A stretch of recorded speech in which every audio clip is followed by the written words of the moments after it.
السلام علیکم ورحمۃ اللہ وبرکاتہ نحمدہ ونصلی علی رسولہ الکریم اما بعد محترم سامعین حضرات، اساتذہ کرام، عزیز دوستوں اور ساتھیوں، آج کی میری تقریر کا عنوان ہے دعوت و تبلیغ۔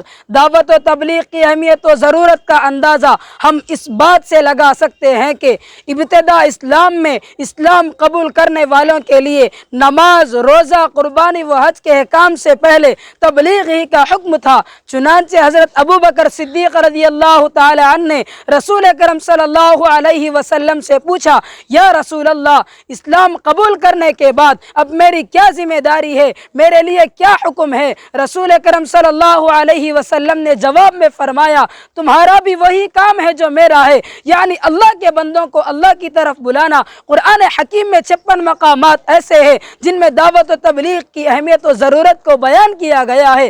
تقریباً 110 جگہ اشارتاً و کنایتاً اس فریضے کی طرف متوجہ کیا گیا ہے۔ محترم بزرگوں اور دوستوں، دعوت و تبلیغ کی 2 قسمیں ہیں۔ نمبر 1، ایمان کی دعوت غیر مسلموں میں، اعمال کی دعوت اہل ایمان میں۔ غیروں کو اسلام کی دعوت دینا، خدا کی طرف بلانا، اپنے پیدا کرنے والے خالق و مالک کا تعارف کرانا۔ دعوت و تبلیغ کی دوسری قسم ہے کہ اہل ایمان میں اعمال کی دعوت دینا، اللہ کی عبادت اور اس کے رسول کی اطاعت و فرما برداری کے لیے ابھارنا اور تیار کرنا۔ محترم بزرگوں اور دوستوں، ہر مسلمان پر 2 چیزیں واجب ہے۔ نمبر 1، خود اپنی اصلاح کی فکر و کوشش کرنا۔ نمبر 2، جو لوگ دین سے دور ہیں ان کی اصلاح کی فکر و کوشش کرنا۔ اور یہ 2 کام الگ الگ ہیں، ان میں سے ایک کو بھی چھوڑے گا تو گنہگار ہوگا۔ قرآن مجید میں اس امت کے بہت سارے فضائل بیان کیے گئے ہیں، من جملہ ان میں بطور خاص 3 چیزوں کا ذکر کیا گیا ہے۔ کنتم خیر امت اخرجت للناس تأمرون بالمعروف وتنہون عن المنکر وتؤمنون باللہ۔ نمبر 1، نیکی اور ہدایت کی طرف بلاتے ہو، شریعت کے خلاف کاموں سے روکتے اور منع کرتے ہو۔ نمبر 3، ایمان باللہ پر خود بھی عمل پیرا ہو، یعنی ایمان و یقین کی دولت سے خود بھی مالا مال ہو اور اعمال کی دعوت اور دوسروں کے ایمان و یقین کی فکر و سعی میں لگے ہوئے ہو۔ اسی دعوت و تبلیغ کی محنت کی وجہ سے اس امت کو خیر امت کے خطاب سے نوازا گیا۔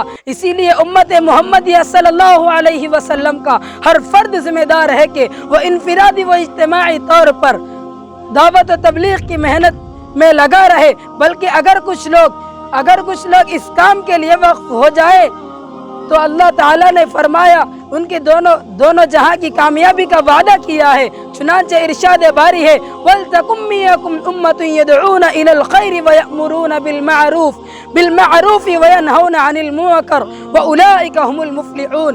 اور تم میں ایک جماعت ایسی ہونی ضروری ہے کہ خیر کی طرف بلائے اور نیک کاموں کے کرنے کو کہا کرے اور برے کاموں سے روکا کرے، اور ایسے لوگ پورے کامیاب ہوں گے۔ محترم بزرگوں اور دوستوں، اگر ہم مسلمان دعوت و تبلیغ کی محنت کو چھوڑ بیٹھیں گے، روگردانی کریں گے، غفلت برتیں گے تو دنیا و آخرت میں سخت پکڑ کا اندیشہ ہے۔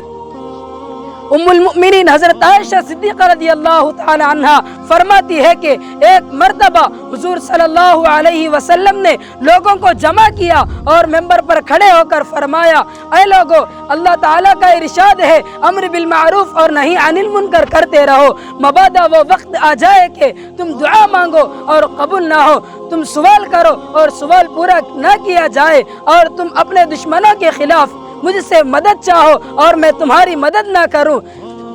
آخر میں اپنے مسلمان بھائیوں سے گزارش کرتا ہوں کہ اس دعوت و تبلیغ کی محنت سے جڑ جائے اور کار نبوت کو اپنا کام سمجھے، اور وعید سے، نصیحت سے، بیان سے، تقریر سے، تحریر سے، مکاتب سے، خانقاہ سے، مدارس سے، خانقاہ سے، تصنیف سے، تالیف سے، حسن اخلاق سے، حسن سیرت سے، تجارت سے، ملازمت سے، اعمال سے، کردار سے ایمان و اسلام کی دعوت دے اور تبلیغ کرے۔